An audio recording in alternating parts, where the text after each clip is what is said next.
welcome to the latest episode of the Savings Guru podcast. I'm delighted today to be joined by Cem Eyi, who's a co-founder of KidStart and Beanstalk app. Welcome to the show, Cem. Thanks for having me, James. It's good to be on. Yeah, I'm looking forward to this. Perhaps you can kick us off and tell us a little bit about your background and how you've come to be involved in founding Beanstalk. Yeah, sure. So I started off my career with Capital One, helping to grow their UK business through the early 2000s. Then about 10 years ago, co-founded KidStart, which helps families, parents and grandparents save money for their children when shopping at partner retailers.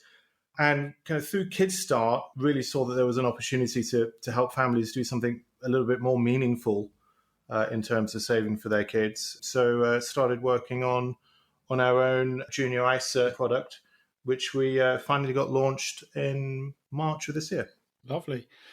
Tell us a bit more then about how the app works and why you've focused on children's savings particularly. Yeah, sure. So the focus on children's savings is really because of our background with KidStart. KidStart was a pretty simple idea. Parents join, they shop at partner retailers, they get a little bit of money back, which we use to top up the child's savings account. Could be any account the parent nominates.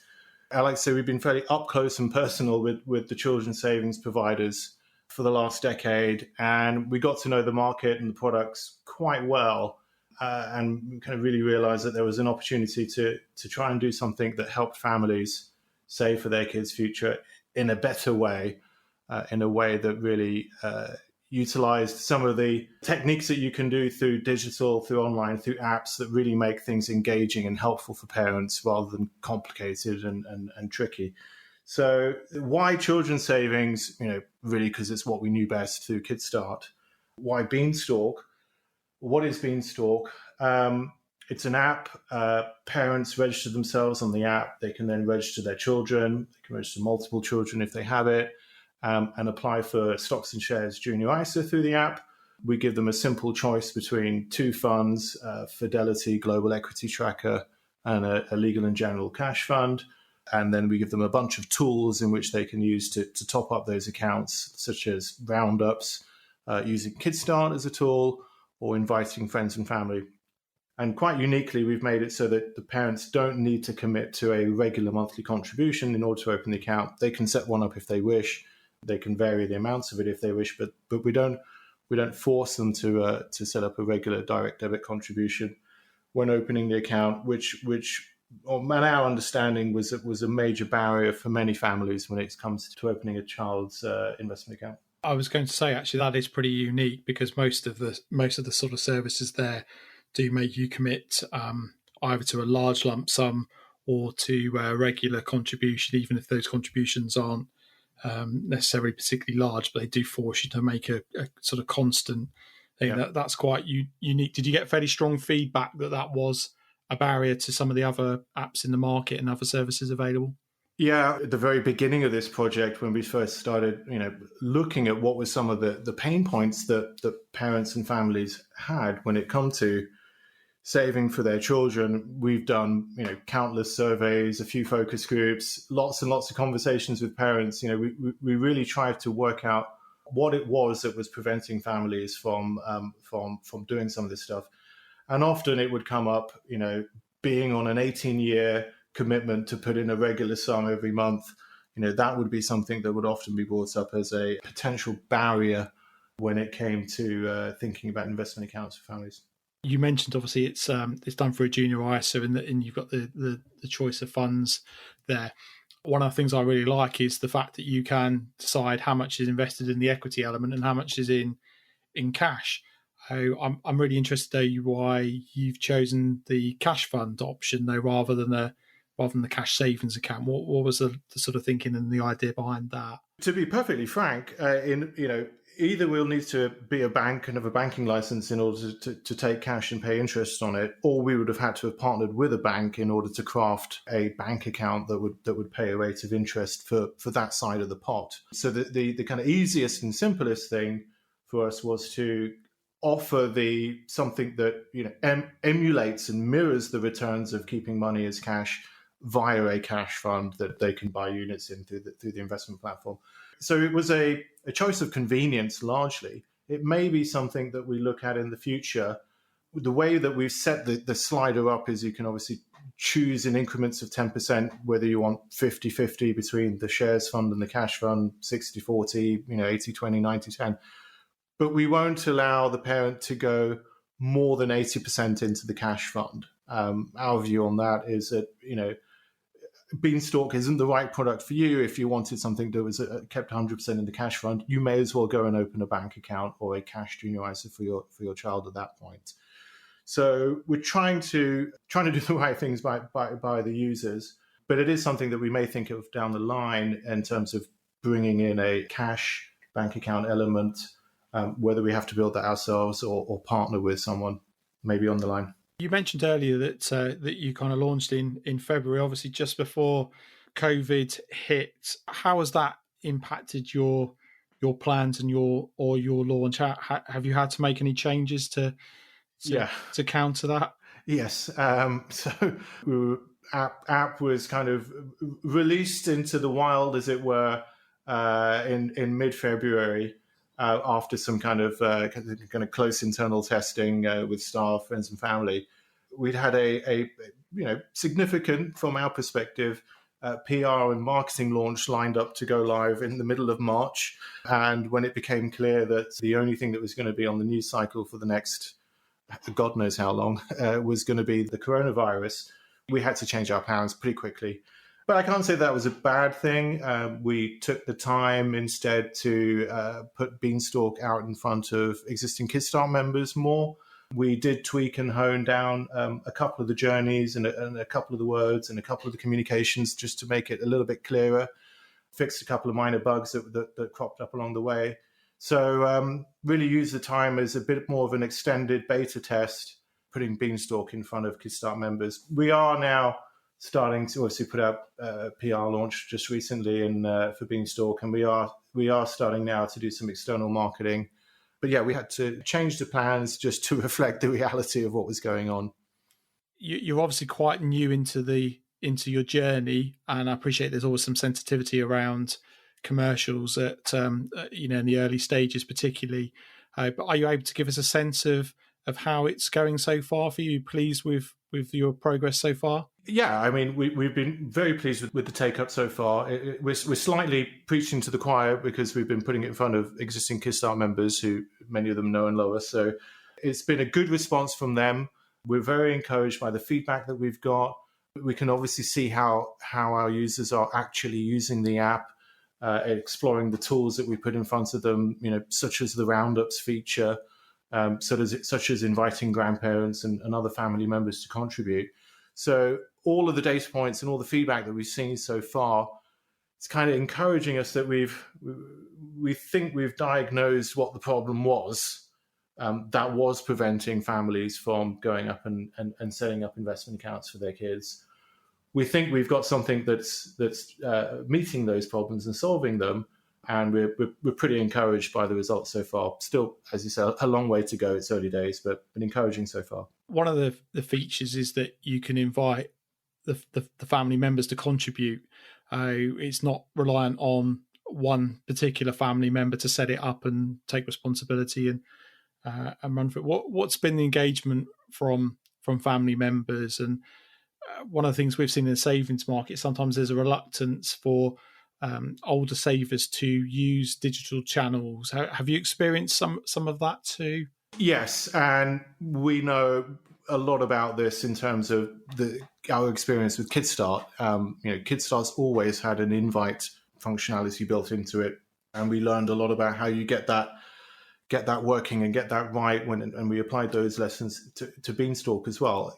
There will always be, James, a certain percentage of the UK population, probably getting worse as you get older, who are averse to anything done digitally or online or on apps. I could hold my own mother out as an example, who completely doesn't understand and therefore doesn't trust those things that are done online. All that we can do is do as good a job as possible to allow parents who want to invite grandparents who are moderately okay with using a smartphone I think we're seeing more and more older people these days, especially with lockdown, getting more familiar using their smartphones for communicating, for doing things like FaceTime and WhatsApp. That I think, yes, it's a problem. I think it's a problem that we know how to work around pretty well. We won't win everyone over, but our experience is many grandparents do want to help save for their grandchildren's future, and they do want to do it in a, if you like, a ring-fenced way where the parents don't get their hands on it. It is something that's in the name of the child, and it's locked away for the child when it's 18.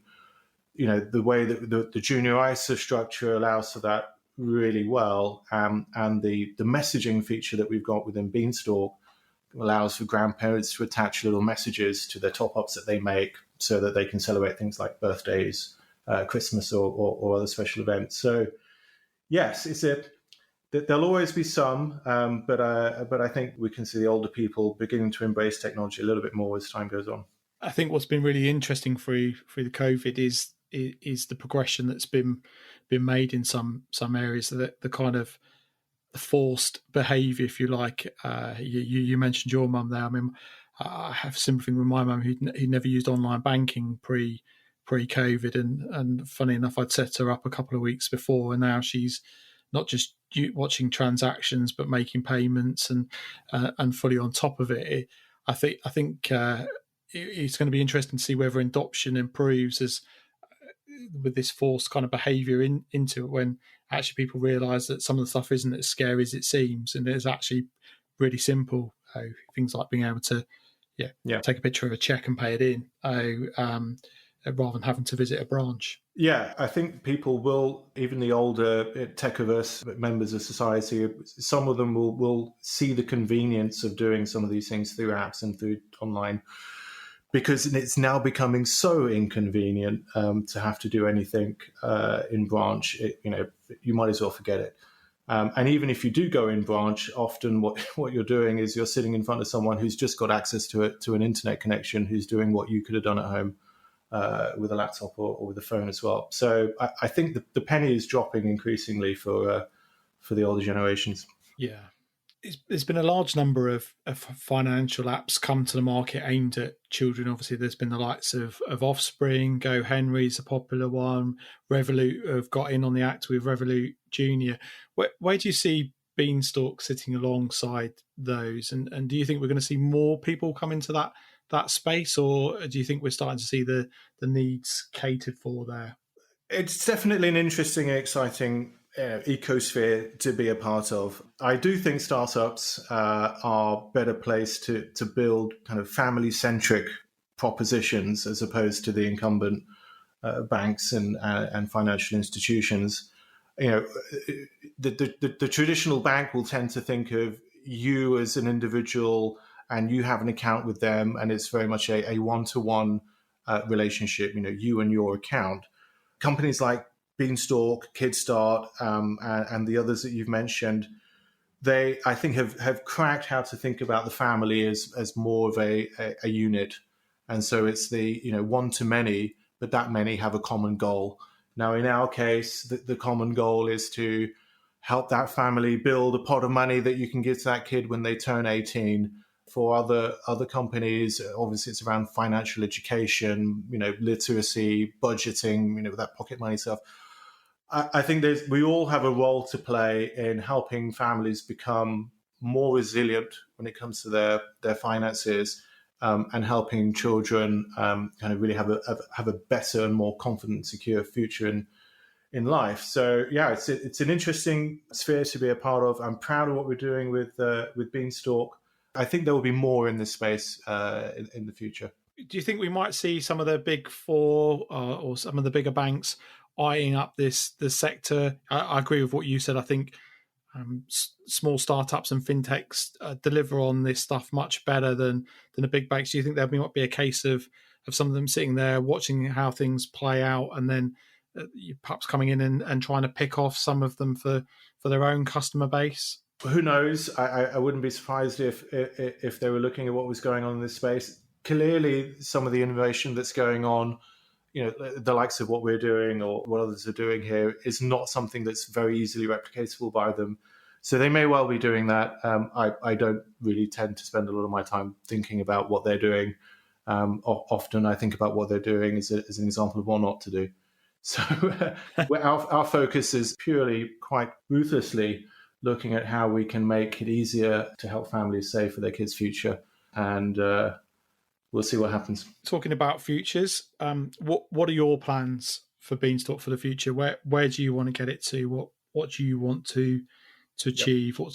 What does the future look like for you? Right. So the immediate future is we continue growing the customer base. In terms of how we develop the app and the product, the next thing we'll likely look at is maybe trying to broaden the range of funds that are on offer. Maybe looking to bring in the choice of ethical funds or other ways, but while still finding a way to keep it really simple and not having this problem of choice paralysis. We'll probably look at alternative ways in which we can take payments into Beanstalk. So maybe taking card payments, things like gifting for birthdays and special events, to allowing people to put money into the account in faster and easier ways. Yeah, maybe fund choice and payments will be the next thing to look at for us. You used the word paralysis there in terms of the fund choice. Is that the reason why you've kept it really simple and gone with the two fund options at the start? So avoid that thing with parents maybe looking and going, well, yeah, that's too complex, so let's not do anything at all. Yeah, absolutely. I mean, you can just imagine if you're signing up to open an ISA or a stocks and shares ISA on one of the other investment platforms. They tend to be aimed at a more sophisticated investor. You'll have to make a fund choice, and the choice at that point is just too complicated for most people. And I would certainly hold my hands up at that point and say, I think I may be not sure what the next step is to do. So we very much said, let's keep it simple. We'll give people the choice between a global equity fund and a cash fund, and they can slide in increments between what they want there.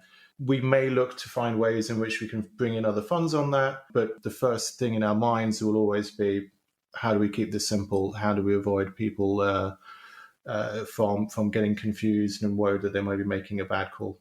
Yeah, it's really interesting. That's a fascinating behavioural insight there, isn't it? That how we behave as humans. Sometimes when things look too complex, we just it's sometimes easier, feels easier to do nothing. It's that kind of fear of getting it wrong. Means almost better to make no decision than to make a proactive decision and hope that it'd be positive. Yeah, and almost certainly the right thing to do over an 18-year time horizon is better to do something rather than nothing. And so, our goal is just to make it as easy as possible to get parents to start, and kind of go back to why we say that we don't require them to make a regular monthly ongoing commitment, because we think that's another barrier for parents, especially at a time when they've just had a child potentially, and they might be worried about all the expenses. Do you want to commit to an 18-year regular monthly contribution? Maybe not. So everything that we've thought, every bit of the process for Beanstalk, we've designed it with that in mind. And how do we allow more families to feel confident enough to take that first step and do something positive for their kids' future? And that's what we'll continue to do. Jim, one of the things that nobody escapes on the show is the question of, if you were the Chancellor for the day, what's a change that you would make to benefit savers? Yeah, I thought about this one because I know you ask all of your guests, James, and I'm probably going to give you an answer that will make you scratch your head. Okay, but I like that sound. But it's an answer that obviously from where we're coming from, savings and investments, the two words get conflated and used interchangeably, but they are very different things. And obviously, having just launched our own investment platform through Beanstalk, it's a very heavily regulated market, and rightly so. And so if you're introducing an investment account, you've got to talk about the fact that capital is at risk, the future isn't a guide to the past, isn't a guide to the future, and all that kind of risk warnings that you must talk about when it comes to investments. Now, if I was a Chancellor, I would say that you have to give similar risk warnings to savers who are keeping their money in low interest cash bank accounts along the lines of, beware, the interest rate on offer with this account may not keep up with inflation and the value of your savings may be eroded over time. Because I think too many people are too risk averse when it comes to thinking about investing for the future.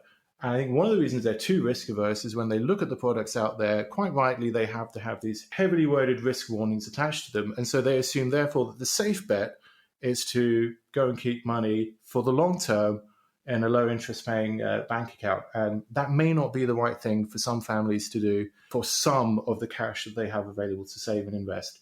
So I would, as the Chancellor, I would tell savers that that inflation could erode their balances over time. And I'd hope that people would think about how they split their cash between what they want to keep as savings and what they want to keep and invest for the long term. It's a really interesting answer. I think that's probably the most unusual answer I've had to that question Right.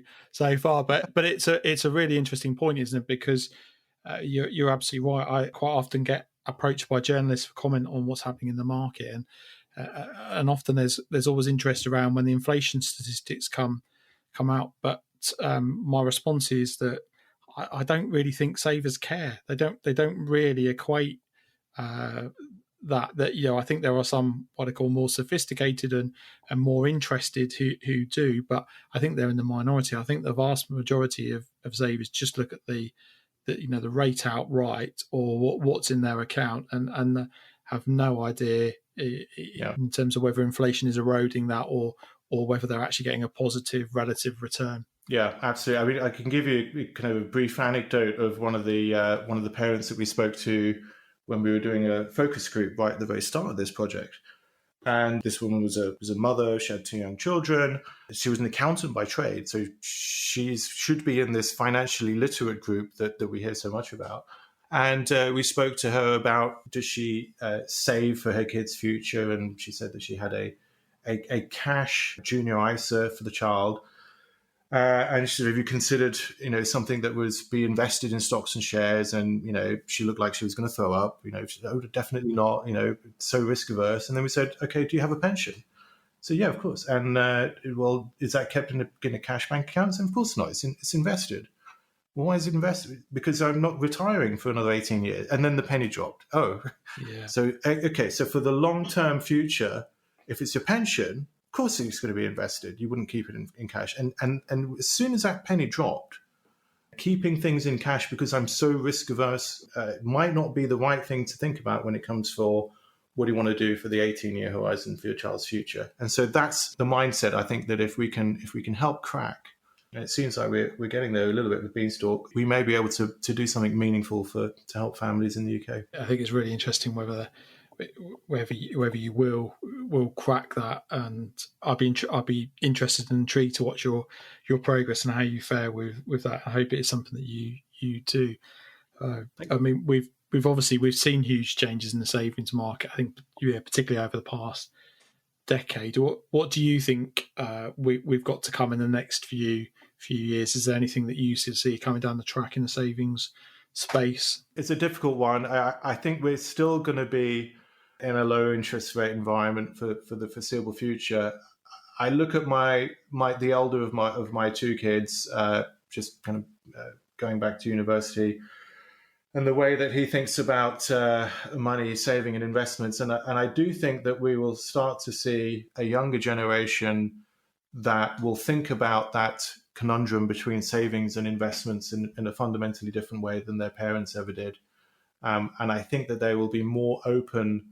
Can you imagine living, for a decade in an ultra low interest rate environment? You've never been a saver.